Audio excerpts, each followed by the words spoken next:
Pessoal, hoje o Rio Negro atingiu uma nova cota histórica e o Vinícius Antunes está ao vivo para falar para a gente como é que foi a medição no Porto de Manaus. À medida em que o rio segue baixando, a gente vai observando um comportamento completamente diferente na bacia amazônica.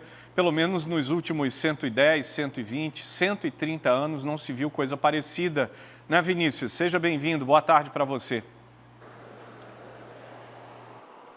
Exatamente, Amaral. Boa tarde. Agora, todos os dias a gente registra um recorde histórico, né? A cada baixa do nível do Rio Negro, uma marca histórica é atingida aqui em Manaus. Desta vez, nesta quarta-feira, 12 metros e 11 centímetros, Amaral. Estamos se aproximando da cota aí no nível de 11 metros que nunca foi atingida, bem como a cota atual registrada pelo Porto de Manaus. Desde o início da descida do nível do Rio Negro, que começou no dia 23 de junho, já foram 14 metros e 65 centímetros de baixa.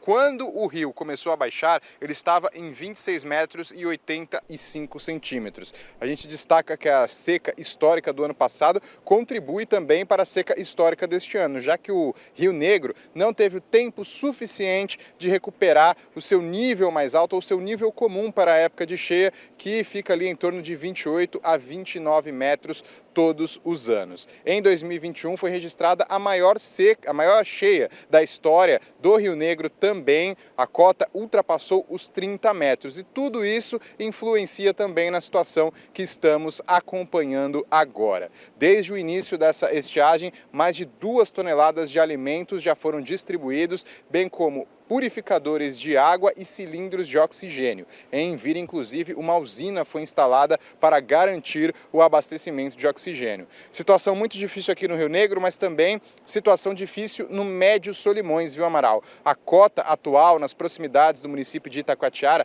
é de 4 centímetros. E se continuar baixando, poderemos ter a cota zerada do Médio Solimões, ali nas proximidades do município de Itacoatiara. Uma situação que nunca foi vista no estado do Amazonas, tanto pela população quanto pelas autoridades que ainda estão tentando entender como lidar com este fenômeno de 2024. Então, uma informação aí chocante, né?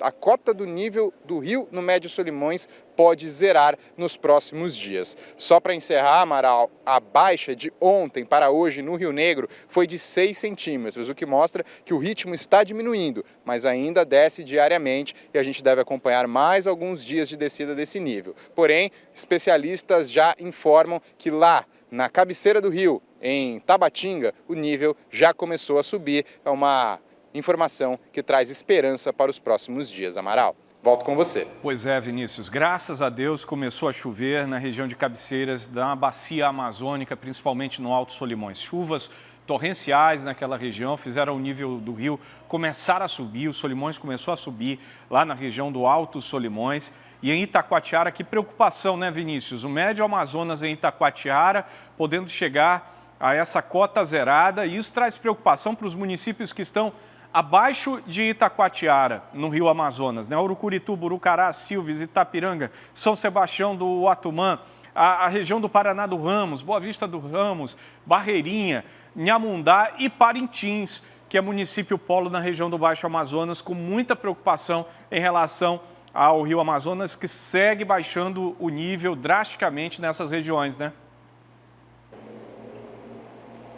Exatamente, Amaral. A gente lembra que Itacoatiara é uma cidade polo aqui do estado do Amazonas e que tem um porto muito movimentado, principalmente de mercadorias, de cargas que chegam do estado de Rondônia, já que é uma rota ali de Itacoatiara, passando ali pelo Rio Amazonas, pelo Médio Solimões também, entrando já na rota de Manaus posteriormente. Esses municípios estão sendo duramente afetados, pois chega diversos insumos por Itacoatiara, pelo porto de Itacoatiara, e são distribuídos para esses municípios das proximidades. Com a cota zerada, vai ficar difícil, fica cada vez mais difícil fazer esse transporte, fazer esse abastecimento. E é aí que entra o poder público, o poder do Estado com o abastecimento. Eu citei que mais de 2 toneladas de alimentos foram distribuídos, água potável, cilindros de oxigênio, medicamentos, mas o trabalho precisa continuar, pois a situação continua se agravando. Para encerrar, Amaral, eu vou abrir aqui para a gente mostrar um pouquinho do cenário aqui na Manaus Moderna também. O cenário é esse aqui, ó. barcos parados, atracados aqui e sem navegação. A gente não vê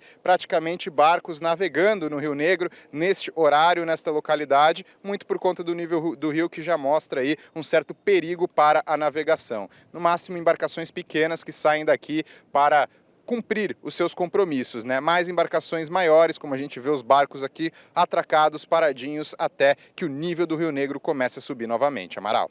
Barco parado é prejuízo, né? Tripulação que fica ali parada significa prejuízo. A gente não sabe como esse setor consegue, né? Já é a segunda vazante consecutiva em que o setor amarga prejuízos nesse período. Pagando na cheia aquilo que se, infelizmente, começa a dever na vazante. Está nesse ritmo, infelizmente, para o setor de navegação, pelo menos a navegação por recreio, a navegação fluvial entre municípios aqui do estado, sofrendo bastante nesse período. Obrigado, Vinícius Antunes. Rio Negro começou a baixar em um nível menos acelerado, vinha baixando ali 12 centímetros por dia e agora caiu para 6 centímetros. Tomara que estabilize o mais rápido possível e volte a subir. Quer ficar por dentro de todo o universo da programação de A Crítica? Então se inscreve no nosso canal, aciona o sininho que você vai ficar por dentro de tudo e não vai perder nenhum detalhe. Vem com a gente!